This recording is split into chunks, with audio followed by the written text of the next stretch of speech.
നമസ്കാരം. കേരള ഫിനാൻഷ്യൽ കോഡിൻ്റെ അടുത്ത ക്വസ്റ്റ്യൻ പേപ്പറിൻ്റെ ബാക്കി ഭാഗങ്ങളാണ് ഇന്ന് ചർച്ച ചെയ്യുന്നത്. നേരെ ചോദ്യത്തിലേക്ക് കടക്കാണ്. Deposits of local funds are accounted in, അതായത് ലോക്കൽ ഫണ്ടുകളുടെ കണക്കുകൾ ഏതിലാണ് കണക്കാക്കുന്നത്? പ്രാദേശിക ഫണ്ടുകളുടെ നിക്ഷേപങ്ങൾ, deposits of local funds are accounted in, അത് പബ്ലിക് അക്കൗണ്ടിലാണ് അക്കൗണ്ട് ചെയ്യുന്നത്. പബ്ലിക് അക്കൗണ്ടിൽ. അപ്പോൾ ലോക്കൽ ഫണ്ടിൻ്റെത് പബ്ലിക് അക്കൗണ്ടിലാണ്. അടുത്ത ചോദ്യം. The payment of commuted value of pension is, pension commutation മൂല്യത്തിന്റെ പേയ്മെന്റ് എന്ന് പറയുന്നത്, ചോദ്യം ഇതാണ്, അത് റവന്യൂ എക്സ്പെൻഡിച്ചർ ആണോ, അല്ല ക്യാപിറ്റൽ എക്സ്പെൻഡിച്ചർ ആണോ, അല്ലെങ്കിൽ ഇത് ഏതാണെന്ന് ഏജ് തീരുമാനിക്കണോ, അല്ല ഇതിലൊന്നുമല്ലേ, ഏതാണ്? അതാണ് ചോദ്യം. അപ്പൊ ഇവിടെ പെൻഷന്റെ കമ്മ്യൂട്ടേഷൻ പേയ്മെന്റ് എന്ന് പറയുന്നത് ക്യാപിറ്റൽ എക്സ്പെൻഡിച്ചറാണ്. ഈ ക്യാപിറ്റൽ എക്സ്പെൻഡിച്ചർ എന്ന് പറയുന്നത്, നമ്മളിപ്പോൾ അറിയാം, നമുക്ക് പെൻഷൻ പേയ്മെന്റിന്റെ കമ്മ്യൂട്ടേഷൻ എന്ന് പറയുന്നത് പെൻഷന്റെ അവസാനത്തെ 40% അടുത്ത 12 വർഷത്തേക്ക് കണക്ക് കൂട്ടി ഒറ്റ തവണയായി കൊടുക്കുന്നതാണ് ഈ പെൻഷൻ കമ്മ്യൂട്ടേഷൻ എന്ന് പറയുന്നത്. അപ്പോൾ അടുത്ത 12 വർഷത്തേക്ക് പിന്നെ കഴിച്ചു ബാക്കി 60% മാത്രം പെൻഷൻ കൊടുത്താൽ മതി. അപ്പോൾ അതുകൊണ്ടാണ് ഇതൊരു ക്യാപിറ്റൽ എക്സ്പെൻഡിച്ചർ എന്ന് പറയുന്നത്. അതായത് ദീർഘകാല ബാധ്യത കുറയാണ് ചെയ്യുന്നത്. പെൻഷൻ കമ്മ്യൂട്ട് ചെയ്ത് കൊടുക്കുമ്പോൾ അടുത്ത മാസം മുതൽ പ്രതിമാസ പെൻഷൻ കുറയും. അപ്പോൾ പ്രതിമാസം പെൻഷൻ കുറയുമ്പോൾ ദീർഘകാല ലയബിലിറ്റീസിൽ വലിയ മാറ്റം വരും. അപ്പോൾ സാധാരണയായി റവന്യൂ ചെലവുകൾ എന്നല്ല പറയുന്നത് ദൈനംദിന ചെലവുകൾക്കോ നടപ്പു കാര്യങ്ങൾക്കോ ഒക്കെ വേണ്ടിയിട്ടുള്ളതാണ്. ഇപ്പൊ കമ്മ്യൂട്ടേഷൻ പിന്നെ വാല്യൂ എന്ന് പറയുന്നത് സർക്കാരിന്റെ വലിയൊരു സാമ്പത്തിക ബാധ്യത ഒറ്റത്തവണയായി തീർപ്പാക്കുന്ന പ്രക്രിയയായിട്ട് ഇതിനെ നമുക്ക് കാണാം. അതുകൊണ്ടാണ് ഇവിടെ നമ്മൾ ക്യാപിറ്റൽ എക്സ്പെൻഡിച്ചർ എന്ന് പറയും. നമുക്കറിയാലോ, ഈ ക്യാപിറ്റൽ എക്സ്പെൻഡിച്ചർ എന്ന് പറഞ്ഞാൽ സർക്കാരിന്റെ ചെലവുകൾ കുറയ്ക്കുന്ന ഒന്നായിട്ടാണ് ക്യാപിറ്റൽ എക്സ്പെൻഡിച്ചറിനെ കാണുന്നത്. അപ്പം നമ്മൾ അതിനൊരു ഉദാഹരണം ഞാൻ പറയാം. ഒരു വാടക കെട്ടിടത്തിലായിരുന്നു ഒരു പിന്നെ സ്കൂൾ പ്രവർത്തിക്കുന്ന, ഒരു ഗവൺമെൻറ് സ്കൂൾ പ്രവർത്തിക്കുന്നത്. ആ വാടക കെട്ടിടം മാറി അവിടെ സർക്കാർ ഒരു കെട്ടിടം പണിതു. ആ സർക്കാർ കെട്ടിടം പണിതുന്നതിൻ്റെ ചെലവെന്ന് പറയുന്നത് ക്യാപിറ്റൽ എക്സ്പെൻഡിച്ചറാണ്, മൂലധന എക്സ്പെൻഡിച്ചർ. എന്തുകൊണ്ടാണ്? കാരണം നാളെ മുതൽ സർക്കാരിൻ്റെ ചെലവ് കുറയും. ഏതിന്? വാടക ഇനത്തിൽ. അത്തരത്തിലുള്ളതാണ് ക്യാപിറ്റൽ എക്സ്പെൻഡിച്ചർ എന്ന് പറയുന്നത്. ഇനി അടുത്ത ചോദ്യം. സർക്കാർ ജീവനക്കാരുടെ ഇടയിൽ നിന്ന് ട്രാൻസ്ഫർ മുഖേന നികത്തേണ്ട പുതിയ തസ്തികയുടെ ശമ്പള സ്കെയിൽ നിശ്ചയിച്ചിരിക്കുന്നത്.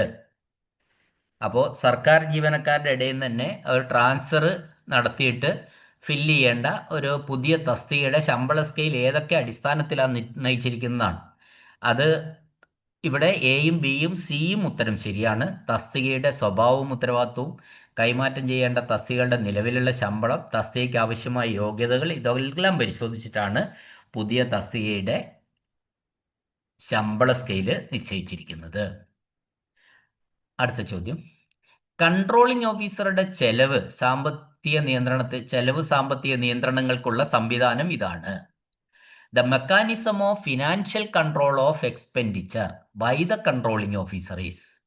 കൺട്രോളിംഗ് ഓഫീസർക്ക് പിന്നെ ഫിനാൻഷ്യൽ കൺട്രോൾ, എക്സ്പെൻഡിച്ചറിൽ ഉണ്ടാവുന്ന ഫിനാൻഷ്യൽ കൺട്രോളിൻ്റെ ആ ഒരു മെക്കാനിസം എന്താണ് എന്നാണ് ചോദിച്ചിരിക്കുന്നത്.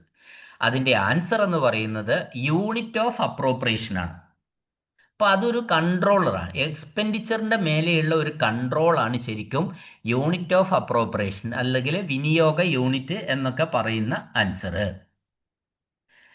അപ്പോൾ ഇത് ഈ കൺട്രോളിംഗ് ഓഫീസർമാർ ഉപയോഗിക്കുന്ന ഏറ്റവും വലിയ ഒരു സാമ്പത്തിക നിയന്ത്രണം എന്നും നമുക്ക് പറയാം. അപ്പോൾ അതെങ്ങനെയാണെന്ന് വെച്ചാൽ, ഇപ്പോൾ ഈ യൂണിറ്റ് ഓഫ് അപ്രോപ്രിയേഷൻ എന്ന് പറയുന്നത് ഈ ബജറ്റിൽ ഓരോ ആവശ്യങ്ങൾക്കും, ഇപ്പോൾ ഉദാഹരണത്തിന് ശമ്പളം, യാത്രാഭത്ത, ഓഫീസ് ചെലവ് മുതലായവ തുക വകയിരുത്തിയിരിക്കുന്നത് ഒരു യൂണിറ്റ് അടിസ്ഥാനമാക്കിയിട്ടാണ്. അപ്പോൾ ഒരു പ്രത്യേക ഹെഡ് ഓഫ് അക്കൗണ്ടിൻ്റെ കീഴിൽ അനുവദിച്ചിട്ടുള്ള തുക കവിഞ്ഞ് ചെലവുകൾ തടയാൻ കൺട്രോളിംഗ് ഓഫീസർമാരെ ഇത് സഹായിക്കുന്നു. അപ്പോൾ ഓരോ യൂണിറ്റിനും വേണ്ടി പ്രത്യേകമായിട്ട് അലോട്ട്മെന്റ് നിശ്ചയിച്ചിട്ടുണ്ടായിരിക്കും. ഇപ്പം നമ്മൾ ഒരു ഉദാഹരണം പറയുകയാണെങ്കിൽ, ഒരു വകുപ്പിൽ പിന്നെ താഴെ പറയുന്ന രീതി നമുക്കൊരു ഫണ്ട് അനുവദിച്ച കാര്യം ഞാൻ പറയുന്നത്. ശമ്പളത്തിന് വേണ്ടിയിട്ട് 10 ലക്ഷം അനുവദിച്ചു. ഓഫീസ് ചെലവിന് 50,000 രൂപ അനുവദിച്ചു. ഈ 50,000 രൂപ ഓഫീസ് ചെലവുകൾക്ക് ഉപയോഗിച്ച 50,000 അനുവദിച്ച 50,000 രൂപ തീർന്നു പോയാൽ കൺട്രോളിംഗ് ഓഫീസറുടെ അനുമതിയില്ലാതെ ശമ്പളത്തിൽ നിന്നൊന്നും എടുത്ത് പണം ഈ ആവശ്യത്തിന് ഉപയോഗിക്കാൻ സാധിക്കില്ല. അതായത് ഓരോ യൂണിറ്റിനും അപ്രോപ്രിയേഷൻ ഉണ്ട്. ആ യൂണിറ്റ് ഓഫ് അപ്രോപ്രിയേഷൻ അനുവദിച്ച തുകയുടെ പരിധിക്കുള്ളിൽ തന്നെ നിന്നിട്ട് ആ ചെലവുകൾ നിയന്ത്രിക്കണം. അത് കൺട്രോളിംഗ് ഓഫീസർ ഈ രീതിയിലാണ് അത് ചെയ്യുന്നത്. ഓക്കെ, അടുത്ത ചോദ്യം. ഒരു സമയം എത്ര രൂപയിൽ കുറഞ്ഞ ചെറിയ പർച്ചേസുകൾക്ക് ടെൻഡർ സംവിധാനം ആവശ്യമില്ല? 15,000 രൂപയാട്ടോ. നമ്മൾ ഒരു 15,000 രൂപയിൽ കുറഞ്ഞ സാധനങ്ങൾ ഏതെങ്കിലും വാങ്ങണമെങ്കിൽ നമുക്കതിന് ടെൻഡർ വിളിക്കേണ്ട ആവശ്യമില്ല. കൊട്ടേഷൻ ടെൻഡർ ഒന്നും വേണ്ട ആവശ്യമില്ല. അപ്പോൾ അത് ഓർമ്മിച്ച് വെക്കുക. ടെൻഡർ വേണ്ടാത്ത പൈസ എന്ന് പറഞ്ഞാൽ 15,000 രൂപയിൽ കുറഞ്ഞ ചെറിയ പർച്ചേസുകൾക്ക് ടെൻഡർ ആവശ്യമില്ല. അടുത്ത ചോദ്യം. ഒരു ക്ലെയിം തൻ്റെ കൈവശമുള്ള വിനിയോഗത്തെക്കാൾ അധികമാണെങ്കിൽ ഒരു വിതരണം ചെയ്യുന്ന ഉദ്യോഗസ്ഥൻ താഴെ പറയുന്നവ ചെയ്യണം. അതായത് if a claim is excess over the appropriation at his disposal, a disbursing officer should, എൻ്റെ answer, take orders from his administrative authority എന്നാണ്. അതായത് ഗവൺമെന്റ് ഓഫീസുകളിൽ ഫണ്ട് വിനിയോഗിക്കുന്നതുമായി ബന്ധപ്പെട്ട ചട്ടങ്ങൾ പ്രകാരം ഒരു ഡിസ്ബേഴ്സിംഗ് ഓഫീസർക്ക് ചില പ്രത്യേക ഫണ്ടോ ബജറ്റ് വിഹിതമോ അനുവദിച്ചിട്ടുണ്ടാവും.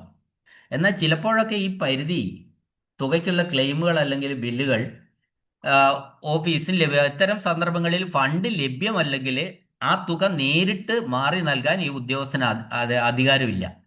മറ്റ് തുകയ്ക്കുള്ള ക്ലെയിമുകൾ ഈ പരിധിക്കുള്ളിലും പുറത്തുമൊക്കെ ആയിട്ടുള്ള തുകയ്ക്കുള്ള ക്ലെയിമുകൾ അല്ലെങ്കിൽ ബില്ലുകൾ ഓഫീസിൽ ലഭിക്കും.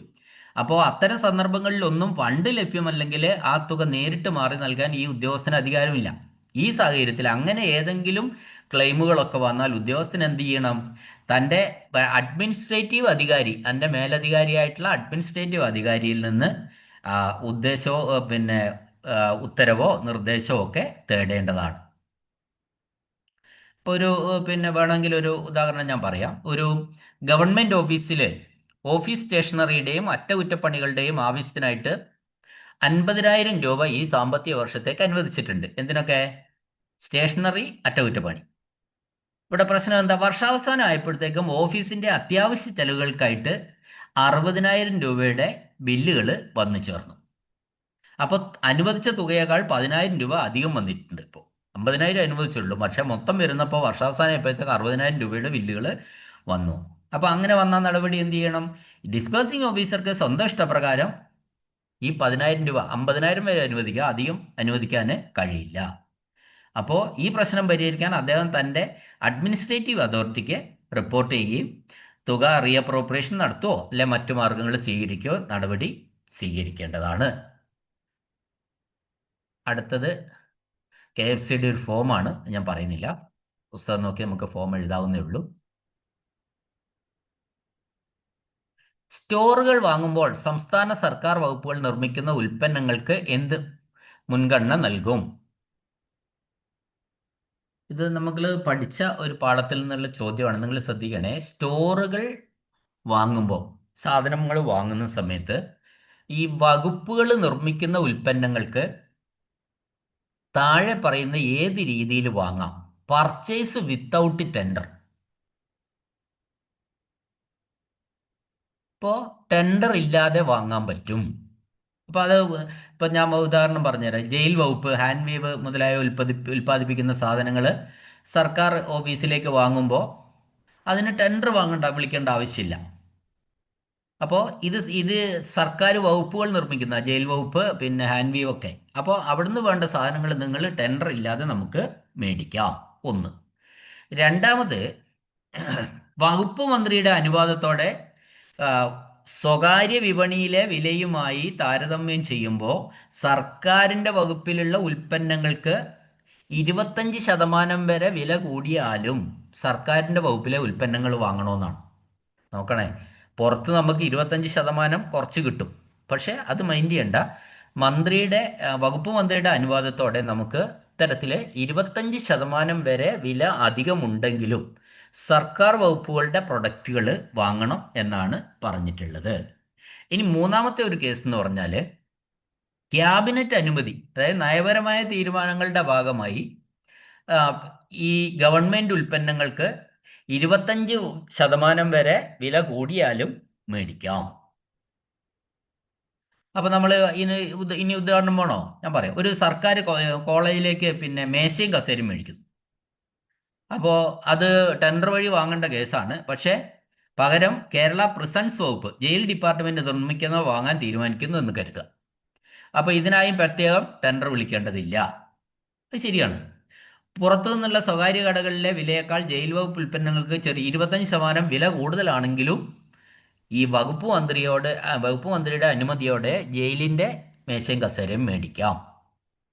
ഇനി സർക്കാരിന്റെ നയപ്രകാരമുള്ള തീരുമാനം, ക്യാബിനറ്റിന്റെ തീരുമാന പ്രകാരവും നമുക്ക് 25% അധികമാണെങ്കിൽ പോലും ഈ സാധനം ഗവൺമെന്റ് വകുപ്പുകളുടെ പ്രൊഡക്റ്റുകൾ വാങ്ങാവുന്നതാണ്.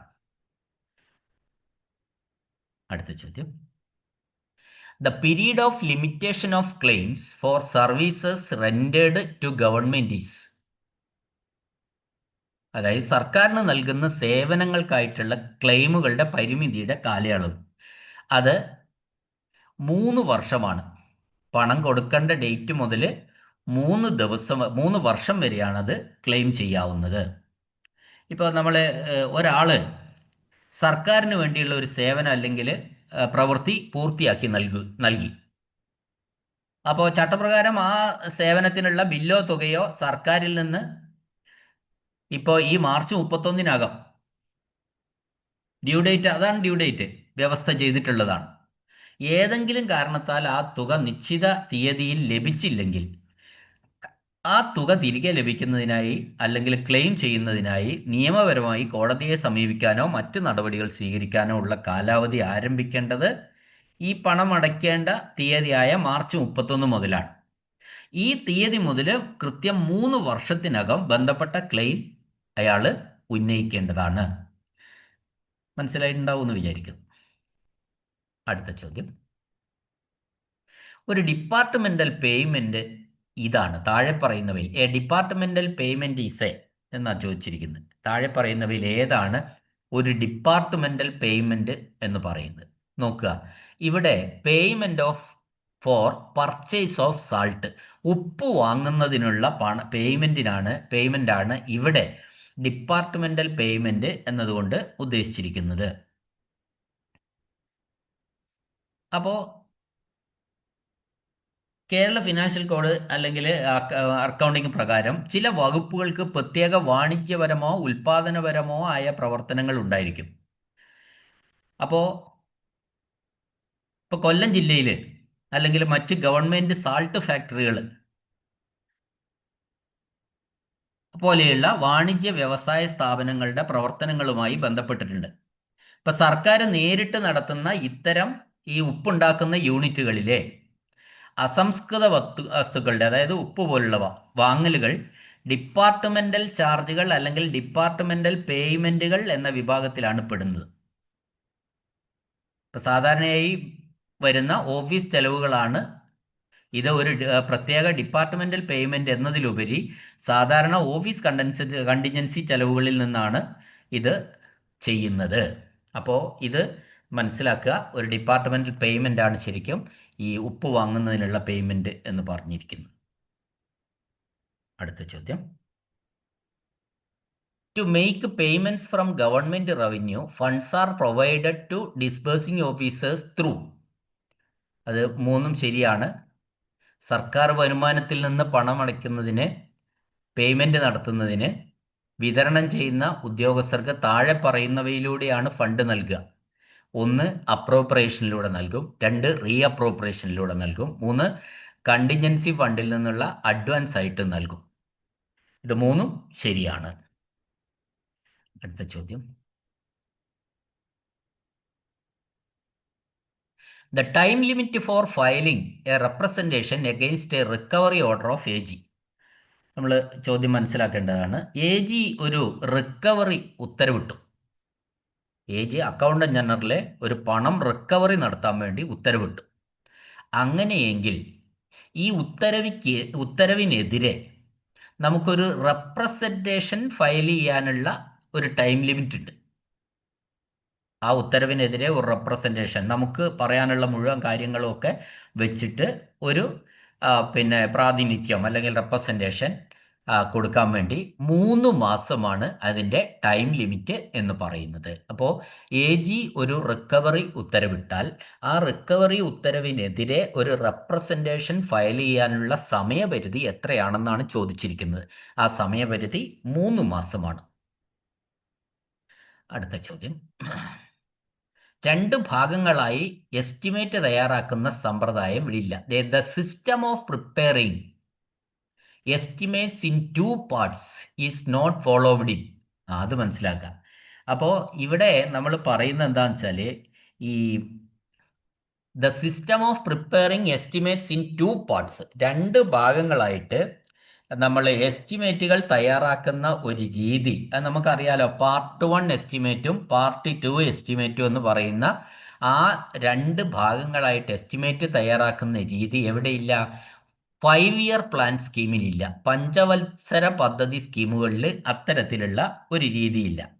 നമ്മൾ ഇത് 2 എന്ന് പറയുന്നത് അതാണ്. 2 പാർട്സ് എന്ന് പറയുന്നത് ഒന്ന് പാർട്ട് 1 എക്സ്പെൻഡിച്ചറാണ്, പാർട്ട് 1 എസ്റ്റിമേറ്റ്. അപ്പോൾ പാർട്ട് 1 എസ്റ്റിമേറ്റ് എന്ന് പറഞ്ഞാൽ നിലവിലുള്ള കെട്ടിടങ്ങളുടെയോ സംവിധാനങ്ങളുടെയോ അറ്റകുറ്റപ്പണികൾക്കും പരിപാലനത്തിനും വേണ്ടിയിട്ട് ഇത് ഓരോ തവണയും നമുക്ക് ഈ കാര്യത്തിന് പ്രത്യേക അഡ്മിനിസ്ട്രേറ്റീവ് സാങ്ഷൻ്റെ ആവശ്യമില്ല. ആ നിലവിലുള്ള കെട്ടിടങ്ങളുടെ അറ്റകുറ്റപ്പണികൾക്കും മെയിൻ്റനൻസിനും വേണ്ടിയിട്ട് ഓരോ തവണയും AS മേടിക്കേണ്ട, അഡ്മിനിസ്ട്രേറ്റീവ് സാങ്ഷൻ വേണ്ട. അപ്പോൾ അതെന്താ, മുൻകൂട്ടി നൽകിയിട്ടുള്ള സ്റ്റാൻഡിംഗ് സാക്ഷൻ്റെ അടിസ്ഥാനത്തിൽ ഇത് തയ്യാറാക്കിയാൽ മതി. നേരത്തെ ഓൾറെഡി ഒരു സ്റ്റാൻഡിംഗ് ആയിട്ടുള്ള സാങ്ഷൻ നിലനിൽക്കുന്നുണ്ടാവും. എന്നാൽ പാർട്ട് 2 എസ്റ്റിമേറ്റിൽ എങ്ങനെയാ, പുതിയ നിർമ്മാണങ്ങൾക്കോ അല്ലെങ്കിൽ നിലവിലുള്ളവയിൽ നിന്ന് കാര്യമായ മാറ്റങ്ങൾക്കോ വേണ്ടിയുള്ള എസ്റ്റിമേറ്റുകളാണ് പാർട്ട് 2 എസ്റ്റിമേറ്റ് എന്ന് പറയുന്നത്. ഈ 2 തരം എസ്റ്റിമേറ്റുകളും ഏതിൽ ഉൾപ്പെടുന്നില്ല? പഞ്ചവത്സര പദ്ധതി സ്കീമുകളിൽ ഉൾപ്പെടുന്നില്ല എന്നാണ് പറയുന്നത്.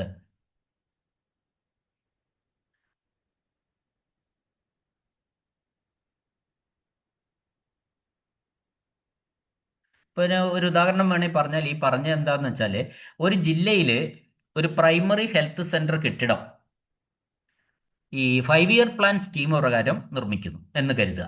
ഈ പുതിയ പ്രൊപ്പോസലിന് തുടക്കത്തിൽ തന്നെ ഒറ്റയടിക്ക് അഡ്മിനിസ്ട്രേറ്റീവ് സാങ്ഷൻ വാങ്ങുക ചെയ്യുക.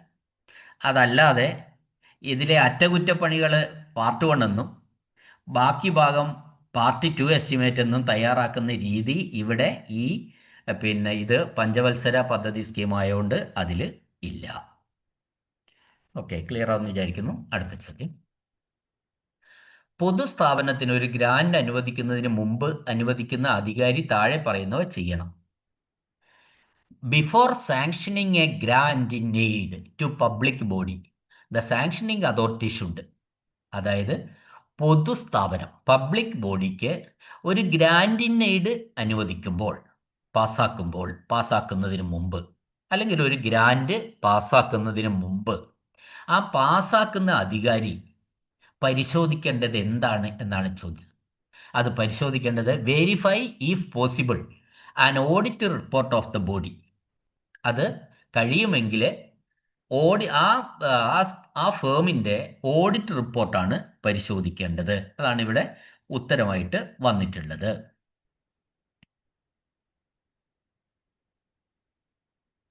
അപ്പോൾ ഇതിൽ നമ്മൾ നോക്കുന്നത് എന്താ, ഇങ്ങനെ ചെയ്യുമ്പോൾ ഈ ഓഡിറ്റ് റിപ്പോർട്ട് പരിശോധിക്കുമ്പോൾ നമുക്ക് ആ സ്ഥാപനത്തിൻ്റെ സാമ്പത്തിക സ്ഥിതിയും മുൻകാല പ്രവർത്തനങ്ങളും സുതാര്യമാണോ എന്ന് ഉറപ്പുവരുത്താൻ വേണ്ടി കഴിയും. അപ്പോൾ ഓഡിറ്റ് റിപ്പോർട്ട് പരിശോധിക്കുമ്പോൾ മറ്റൊരു കാര്യം കൂടി കിട്ടും. ആ സ്ഥാപനത്തിൻ്റെ കഴിഞ്ഞ വർഷങ്ങളിലെ വരവ് ചെലവ് കണക്കുകൾ കൃത്യമാണോ എന്നും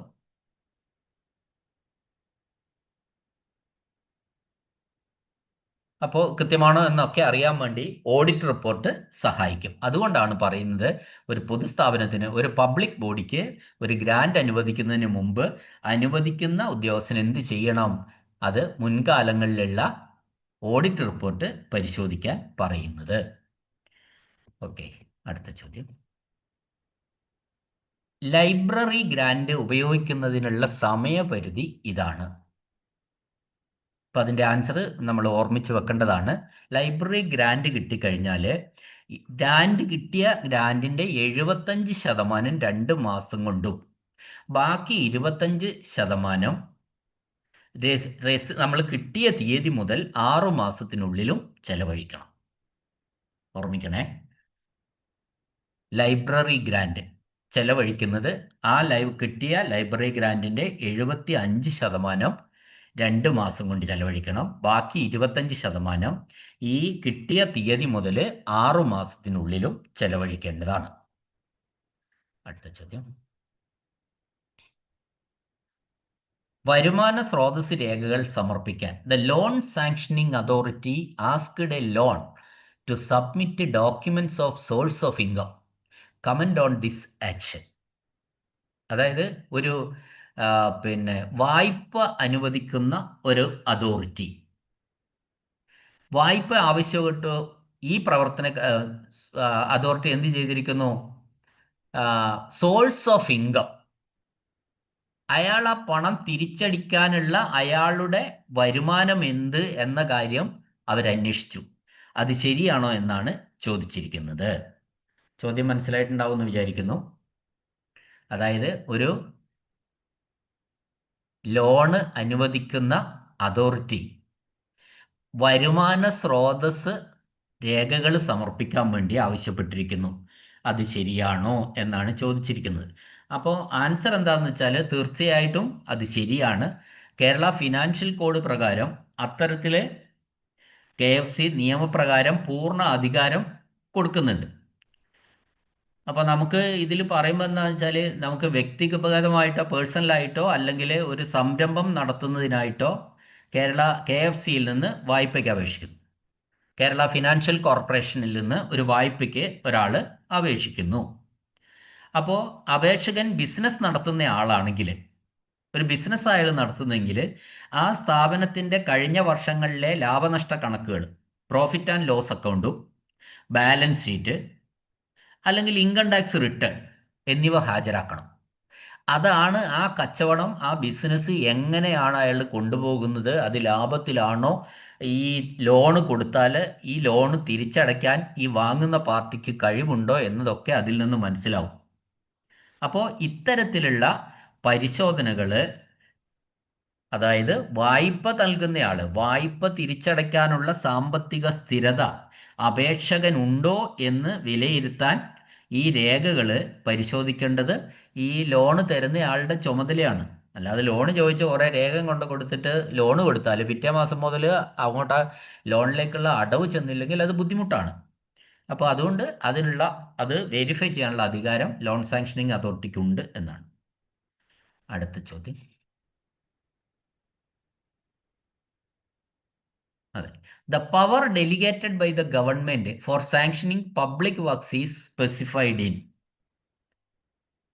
അതായത് പൊതുമരാമത്ത് വകുപ്പ് വർക്കുകൾ അനുവദിക്കുന്നത്, power delegated by the government, പൊതുമരാമത്ത് വർക്കുകൾ, അത് അനുവദിക്കാനുള്ള അധികാരം ഏതിൽ നിക്ഷിപ്തമാക്കിയിരിക്കുന്നു, വ്യക്തമാക്കിയിരിക്കുന്നു എന്നാ ചോദ്യം. അത് ഈ ബുക്ക് ഓഫ് ഫിനാൻഷ്യൽ പവേഴ്സ് എന്ന് പറയുന്ന ഒരു ബുക്കുണ്ട്.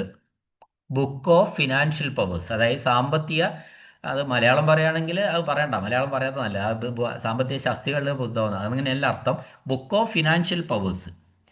അപ്പോൾ ഈ സർക്കാർ ഉദ്യോഗസ്ഥർക്കും വകുപ്പുകൾക്കും പൊതുമരാമത്ത് പ്രവൃത്തികൾ ഭരണാനുമതി നൽകാനും തുക അനുവദിക്കാനുമുള്ള ഫിനാൻഷ്യൽ പവറുകൾ കൃത്യമായി നിർവചിച്ചിരിക്കുന്ന ബുക്കാണ് ബുക്ക് ഓഫ് ഫിനാൻഷ്യൽ പവേഴ്സ് എന്ന് പറയുന്നത്. ഇപ്പോൾ ഉദാഹരണം പറഞ്ഞാൽ, ഒരു ഗവൺമെൻറ് ഓഫീസിന് അല്ലെങ്കിൽ വകുപ്പിന് സ്വന്തമായി ഒരു ചെറിയ കെട്ടിടം നിർമ്മിക്കുന്നതിനോ നിലവിലുള്ള കെട്ടിടങ്ങൾ അറ്റകുറ്റപ്പണി നടത്തുന്നതിനുള്ള സാമ്പത്തിക പരിധി എത്രയാണെന്നും ഏത് ഉയർന്ന ഉദ്യോഗസ്ഥനാണ് അതിന് ഭരണാനുമതി നൽകാൻ അധികാരമുള്ളതെന്നും ബുക്കിൽ ഏത് നിർദ്ദേശിച്ചിട്ടുണ്ട്? ബുക്ക് ഓഫ് ഫിനാൻഷ്യൽ പവേഴ്സിൽ പരാമർശിച്ചിട്ടുണ്ടാവും. അപ്പം അത്തരത്തിലുള്ള ഒരു ബുക്കാണ് ഈ ബുക്ക് ഓഫ് ഫിനാൻഷ്യൽ പവേഴ്സ് എന്ന് പറയുന്നത്. ഈ ബുക്ക് ഓഫ് ഫിനാൻഷ്യൽ പവേഴ്സിൽ നിന്നുള്ള ഒരു ചോദ്യം സാധാരണ ക്വസ്റ്റ്യൻ പേപ്പറുകളിൽ കണ്ടുവരുന്നുണ്ട്. അടുത്ത ചോദ്യം, റവന്യൂ ഓഫീസറുടെ വിവേചനാധികാര ഗ്രാന്റുകൾ ഏതിലാ വരിക? താഴെ പറയുന്നവർ. അത് discretionary grants by revenue officer includes discretionary grants. ഇപ്പം റവന്യൂ ഓഫീസറുടെ പ്രത്യേക പരിഗണന അർഹിക്കുന്ന ഗ്രാന്റുകൾ അത് താഴെ പറയുന്ന ഇതൊക്കെയാണ്: പെറ്റി ഗ്രാന്റ്, ജീവകാരുണ്യ സംഭാവനകൾ, അത് ചാരിറ്റബിൾ ഡൊണേഷൻസ്, പിന്നെ rewards for saving human life, മനുഷ്യജീവൻ രക്ഷിച്ചതിനുള്ള പ്രതിഫലം. അപ്പോൾ ഇതിൻ്റെ ആൻസർ എന്ന് പറയുന്നത് റവന്യൂ ഓഫീസറുടെ വിവേചനാധികാരമായിട്ട് കൊടുക്കുന്ന ഗ്രാന്റ് മനുഷ്യജീവൻ രക്ഷിച്ചതിനുള്ള പ്രതിഫലമാണ്. അതാണ് ഇവിടുത്തെ ആൻസർ എന്ന് പറയുന്നത്. അപ്പോൾ ഈ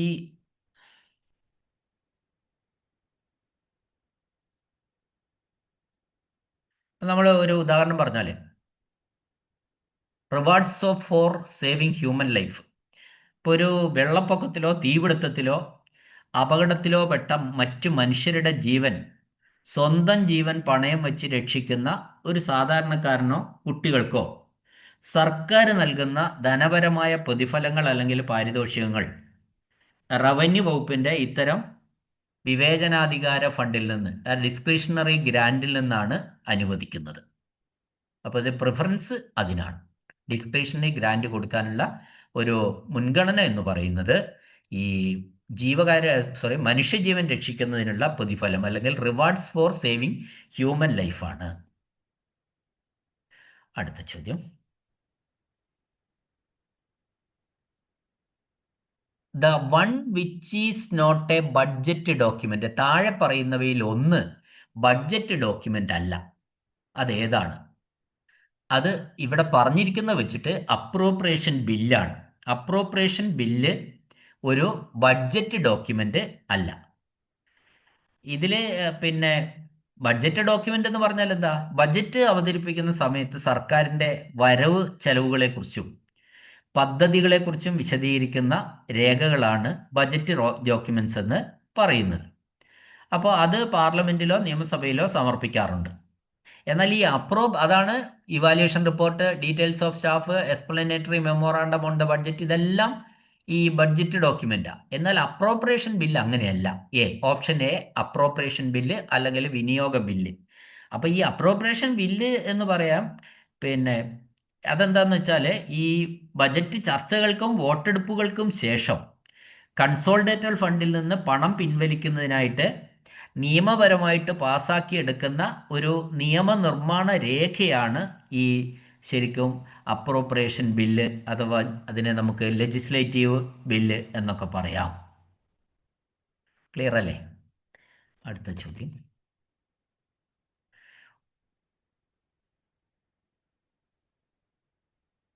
ഓഫീസ് മേധാവി പര്യടനത്തിലാണ്. അപ്പോൾ ആരാണ് ക്യാഷ് ബാലൻസ് പരിശോധിക്കുന്നത്? അല്ല, ഒന്നുമില്ല. ഹെഡ് ഓഫ് ഓഫീസിന് റാങ്കിന്റെ തൊട്ട് താഴെയുള്ള ഗസറ്റഡ് അല്ലെങ്കിൽ നോൺ ഗസറ്റഡ് ആയിട്ടുള്ള ഓഫീസറാണ്. അത് സിമ്പിൾ ക്വസ്റ്റ്യൻ ആണ്. ഓഫീസ് മേധാവി പര്യടനത്തിലാവുമ്പോൾ അയാൾക്ക് ചാർജ് കൊടുത്തിട്ടാണ് പോവുക. ആ ചാർജ് കൊടുക്കുന്ന തൊട്ടടുത്ത സീനിയർ മോസ്റ്റ് ഗസറ്റഡോ നോൺ ഗസറ്റഡോ ആയിട്ടുള്ള ഉദ്യോഗസ്ഥനായിരിക്കും. അടുത്ത ചോദ്യം, the registration of a security bond is compulsory if security is furnished in the form of. അപ്പോൾ സെക്യൂരിറ്റി നൽകുന്നതിന് രജിസ്ട്രേഷൻ ആവശ്യമാണ്. ആ രജിസ്ട്രേഷൻ ഏത് രീതിയിലുള്ള സെക്യൂരിറ്റി ആണെങ്കിലാണ് ഇതിന് രജിസ്ട്രേഷൻ വേണ്ടത്? അതാണ് നമ്മൾ ഇവിടെ ചോദിച്ചിരിക്കുന്നത്. അപ്പോൾ സെക്യൂരിറ്റി ബോണ്ട് എന്തിനാണ് നമ്മൾ മനസ്സിലാക്കേണ്ട കാര്യം. ഇപ്പം നമ്മൾ ഒരു ലോൺ പിന്നെ ഒരു കരാറിൽ ഏർപ്പെട്ടു, വലിയൊരു പൈസയുടെ കരാർ. ആ കരാറിലേർപ്പോൾ നമ്മൾ സെക്യൂരിറ്റി നൽകി.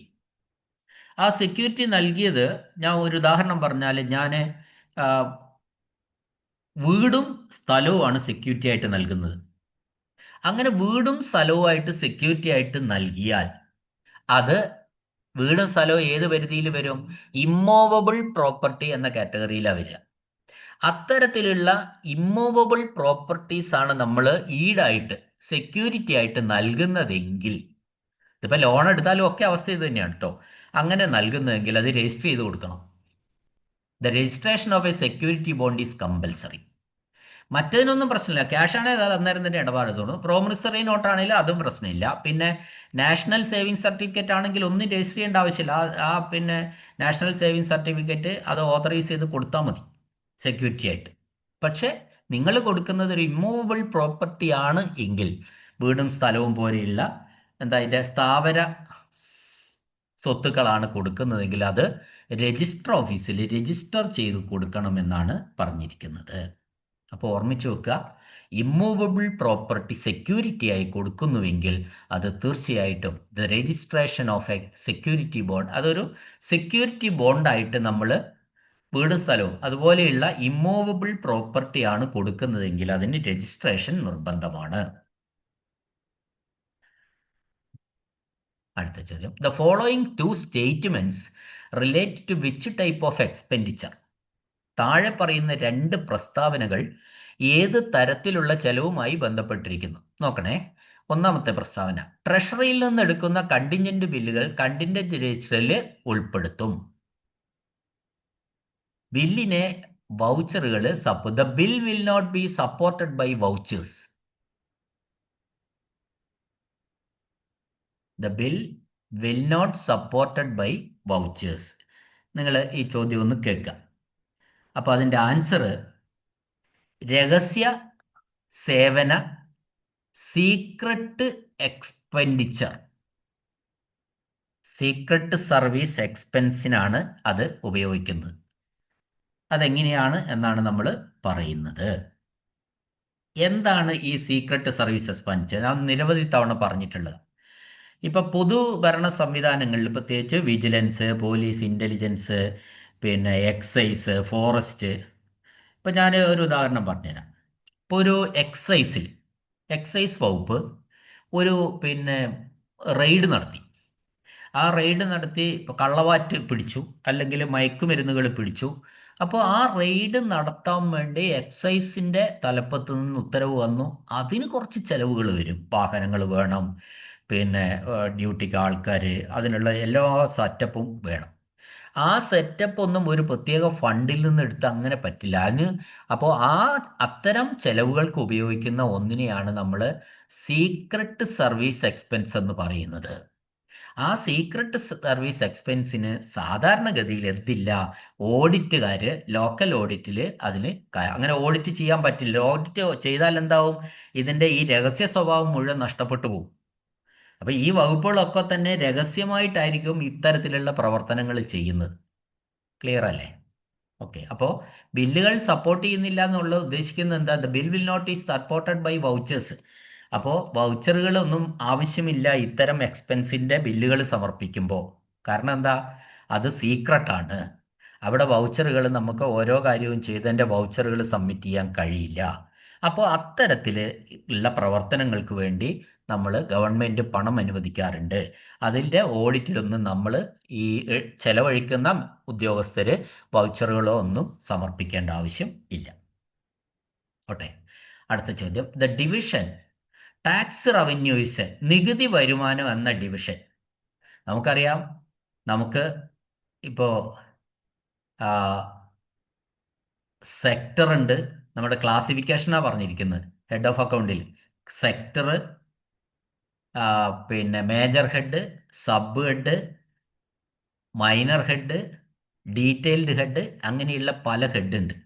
അപ്പോൾ ഇതിൽ നികുതി വരുമാനം എന്ന ഡിവിഷൻ എന്ന് പറയുന്നത് അത് ടാക്സ് റവന്യൂ അല്ലെങ്കിൽ നികുതി വരുമാനം അത് ഏതിലാണ് വരുന്നതെന്നാണ് ചോദിച്ചത്. അത് സെക്ടറാണ്. നികുതി വരുമാനം എന്ന് പറയുന്ന ആ വൈഡ് ഏരിയ ആണ് അതിന്. അത് സെക്ടറാണ്. അത് പിന്നെ സ്പെസിഫിക് ആയിട്ട് പോകുമ്പോൾ മാത്രമേ താഴോട്ടുള്ള മറ്റ് ഹെഡുകളായിട്ട് വരുള്ളൂ.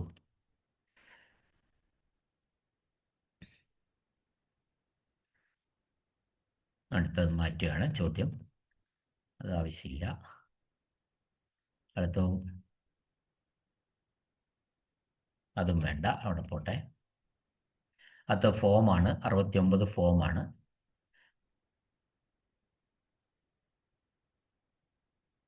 അടുത്ത ചോദ്യം നമ്മൾ പറയുന്നത്,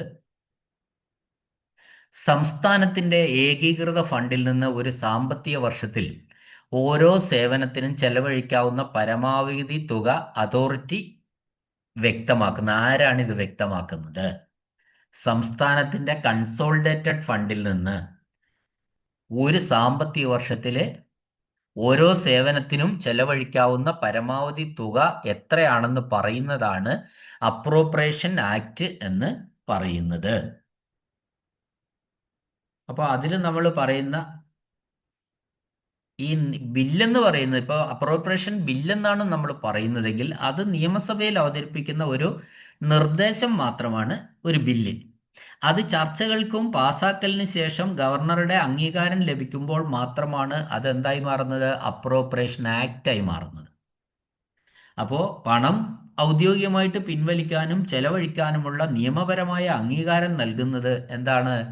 അപ്രോപ്രിയേഷൻ ബില്ലല്ല, അപ്രോപ്രിയേഷൻ ആക്ട് ആണ്. അതുകൊണ്ടാണ് ഇവിടെ ഉത്തരം അപ്രോപ്രിയേഷൻ ആക്ട് ആയിട്ട് വന്നിരിക്കുന്നത്. ഇപ്പം നമുക്ക് അതിൽ വേണമെങ്കിൽ ഒരു ഉദാഹരണം പറയും. ഇപ്പോൾ ഒരു കേരള സർക്കാർ ഒരു ഫിനാൻഷ്യൽ ഇയറിലേക്ക് പൊതുവിദ്യാഭ്യാസ വകുപ്പിനും സ്കൂളുകളുടെ വികസനത്തിനും ശമ്പളത്തിനുമായിട്ട് ബജറ്റിൽ തുക വകയിരുത്തുന്നു എന്ന് നമ്മൾ കരുതാം. ഇത് സംസ്ഥാനത്തിൻ്റെ കൺസോളിഡേറ്റഡ് ഫണ്ടിൽ നിന്ന് എടുത്ത് ചെലവഴിക്കാൻ നിയമസഭ അംഗീകാരം നൽകി പാസ്സാക്കുന്ന നിയമമാണ് അപ്രോപ്രിയേഷൻ ആക്ട്. ഈ നിയമം നിലവിൽ വന്നാൽ മാത്രമേ ആ വർഷം ഓരോ വകുപ്പിനും എത്ര രൂപ വീതം പരമാവധി ചെലവഴിക്കാമെന്ന് കൃത്യമായ അധികാരം ലഭിക്കുന്നുള്ളൂ. അപ്പോൾ അതുകൊണ്ടാണ് ഇവിടെ ആൻസർ അപ്രോപ്രിയേഷൻ ആക്ട് എന്നത് വന്നിരിക്കുന്നത്. അടുത്ത ചോദ്യം, ഒരു the initial record of labour employed each day on A work. ഒരു ജോലി, ഒരു വർക്കിൽ ഓരോ ദിവസവും ജോലി ചെയ്യുന്ന തൊഴിലാളികളുടെ ഇനീഷ്യൽ റെക്കോർഡ്. വളരെ സിമ്പിൾ ക്വസ്റ്റ്യൻ ആണ്. അതിനാണ് നമ്മൾ എന്ത് പറയുന്നത്? മസ്റ്റർ റോൾ എന്ന് പറയുന്നത്. അപ്പോൾ തൊഴിലാളികളുടെ, അത് കാഷ്വൽ ജീവനക്കാരിപ്പോൾ ദിവസവും വരുന്ന തൊഴിലാളികളുടെ ഒരു ജോലി ചെയ്തതിൻ്റെ കണക്ക് രേഖപ്പെടുന്ന രജിസ്റ്ററാണ് മസ്റ്റർ റോൾ എന്ന് പറയുന്നത്. ഓക്കെ, നമുക്ക് ഈ ഡിസ്കഷൻ ഇവിടെ അവസാനിപ്പിച്ച് ബാക്കി കുറച്ച് ചോദ്യമുണ്ട്, അത് അടുത്ത ക്ലാസ്സിൽ പറയും. ഓക്കെ, ക്ലാസ് കേൾക്കുന്ന എല്ലാവർക്കും നന്ദി, നമസ്കാരം.